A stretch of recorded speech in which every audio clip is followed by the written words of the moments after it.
Hello and welcome back to the Waiting Native Chronicles. What we're doing today is we're continuing on in this series of videos on trapping wolves. What you are looking at here are 3 buckets hanging from this stick that I put up there, and what's in those buckets is wolf bait. Now with wolves you want to have some really stinky bait, and the way to get stinky bait is to just let it cure. So what I've done here is I've made up 3 bait pails full of bear meat and fish and some glycerin in it, and I've sealed up those buckets, which took place in about July, I think. And they've been sitting up in this tree for quite a while. We're now in January, and the idea is to let those buckets cure. Now the reason I have 3 buckets is because I wanted to eventually have a bucket that's up to 6 years old. That's when the bait is at its very best, because wolves just love that stinky stuff, and the more rotten it is, the better. So here these buckets sit hanging up there. I had them in the city for a little while, and they got too stinky, so I brought them out to the trap line and set up this pole to hang them from, in the hopes that they'll be high enough and out of the way from the bears, because the bears also like this stinky stuff. The bears are showing their interest in it. I wasn't really too sure at first whether or not it would be far enough out of their way, because bears are real acrobats and they love to have a challenge, and they sure gave it a good try. But here we are now. We're in the winter. The buckets have been hanging since, well, I guess 7 months. So I'm going to take some out of the nearest bucket. Now the one thing too to keep in mind is when I did this bait, I had to be very careful that no flies were around, that you get no eggs planted in them, because if you get maggots in it, then it's just not going to work. So these buckets are just totally sealed and ready to go. So 7-month-old bucket, took the lid off it, and the smell, well, let's just say my grandson who helps us trap, when he took a good whiff of it, he just about puked. So I took that to be a good sign. So we have our buckets of bait. It was about -30, I think, when we took them down, and a little warmer, I guess, when I started putting them into some old socks and nylons. But surprisingly, it was not frozen solid like a rock. I was able to just get in there with a little hatchet and hack off little chunks and put them in socks, which I tied at the end with some string, getting them all ready for taking them out into the field and hanging them. So what you're seeing in this video is prior to getting out here right now with the lure. My wife and I and my grandson, we've been in this little patch of bush for quite a while now, setting up snares. We have, I think, around 15 snares set around this small area, and you can see that from the overhead view of the drone right here. The area that I chose was kind of a little bit of a sheltered spot, so we dumped a lot of bear meat into that area. It's covered with snow right now, you can't really see it, but the bear meat is there, and it has been getting pretty rotten. Not as bad as the bait, but not fresh by any means. So lets off some smell, and now we want to have some lures to go along with the bait and the snares that are all in place already, and see if we can really start drawing the wolves into this area. So I'd like to just share that with you. In this video, it's my wife going out with me. She's 73 years old, but she gets along pretty good for a woman her age. She's 4 years older than me, so I'm just a young buck still at 69.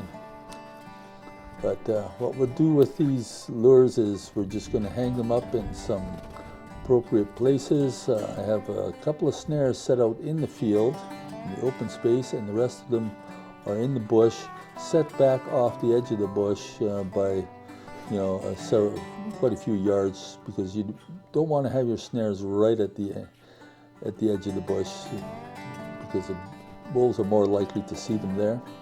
So it was hard to pick out any trails. We just kind of did the best we can, trying to guess which paths a pack of wolves might come in on. Speaking of the wolves, there are a lot of wolves in this area. There's no guarantee that we're going to get any of them. And at the time of this filming, we haven't got any yet. So this is just very recently that we set out the lures. But if we get something, I'll be sure to post that, of course, on the channel and let you take a look at that. Actually, in the area that we're in, the county is got a bounty on wolves. So I think you get about $250 per wolf, and then on top of that, you can take the hides in, and you can get up to, I hear, up to $800 for a really good wolf. So definitely worthwhile, but wolves are a lot of work to go out and trap, and very intelligent animals, not easy to catch. So we're just going to give it a shot here, give it our best, and we'll see what the Lord gives us. But even at that, it's just beautiful walking around in the bush on this trap line. Maybe I'll show you a few scenes from the drone just to give you an idea of the area that we're in. It's really nice and virgin in a lot of places. There's also a lot of logging that has gone on. You know, 10 years down the line, these logged out areas are going to be very productive for moose, probably. But right now, it's, we do have moose, but you know, it's definitely had an impact. So what we're doing right now to make some money is we're burning brush piles. So at least we're getting a little bit of income out of it that way. Brush pile burning is a lot of work too, but it pays pretty decent. And very fortunate to have our grandson strong and active, and an adventurous young man. So he just heads out miles and miles and miles away to bush to get to these logged out areas and get those piles burning. So that's kind of the deal here right now. I hope you enjoy this video. It's not a whole lot going on, but it gives you an idea of the lures that we're using. You notice at the beginning there, I was dragging the lure on the snow, and that was on purpose, just leaving a bit of a scent trail to help draw any wolves in to where they should go.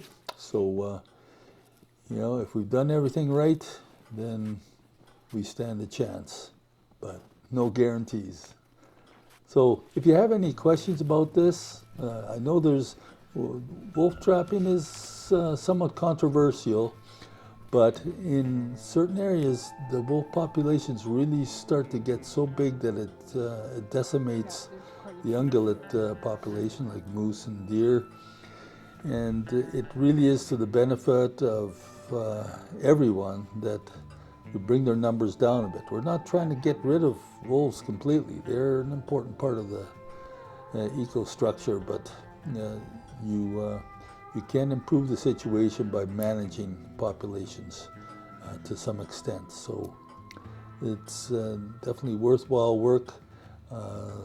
Environment Alberta really does depend a lot on trappers who have their feet on the ground rather than people sitting in the offices, to let them know what is going on out there, what the populations are like. They capture the trapping harvest data, and that gives them some sense of what is out there. You know, do you have martens? Do you have fishers? Do you have wolverines? Do you have lynx? How many?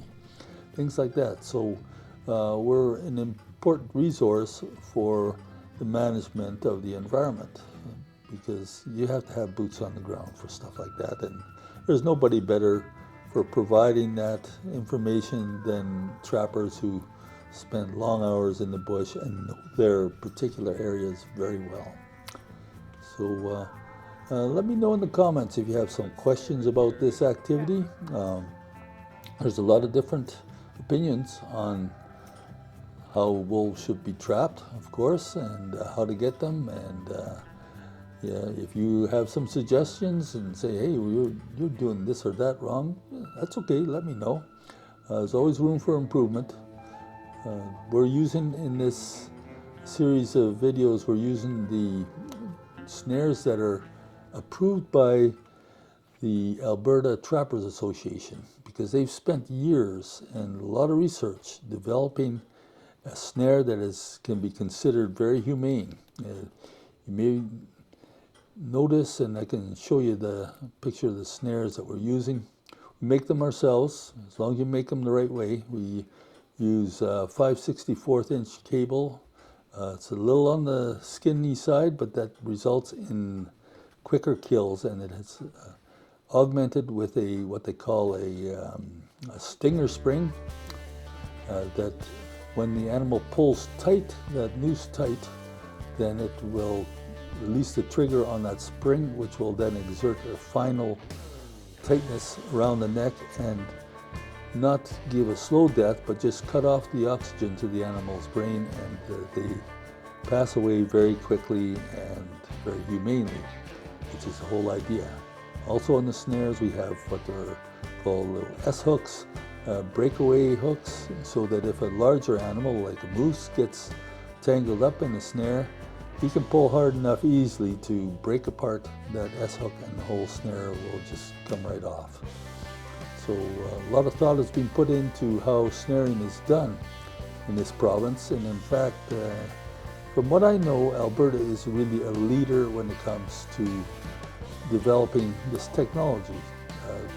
Because in a lot of Canada, I think snaring is being made illegal because of the questionable humane aspects of it. So that's why we've tried really hard to train trappers to use this new technique, and it could very well be that in the very near future that this style of snare will be the only one that is allowed to be used, because it just makes a lot of sense. So there again, if you have some questions, I also have videos on the making of the snare, and I should put a link to that video in the description of this video. I also have a 6-hour-long video on the channel that records an entire wolf workshop that we attended. It lasted for, I think it was 2 days of classroom instruction and then in the field. So very extensive, taught by expert wolf trappers in Alberta. So lots, you can learn lots of resources on this channel for you. So I hope you click the like button on this video so it gets around, and subscribe to the channel, of course. Those are the ways that you, sitting at home watching stuff like this, can really help promote good information being put out there and to educate the public. Okay. Help keep this channel going too, right? Because this all costs money and we're not rich people. So I appreciate your comments if you have them, and I want to wish you God bless and catch you next time.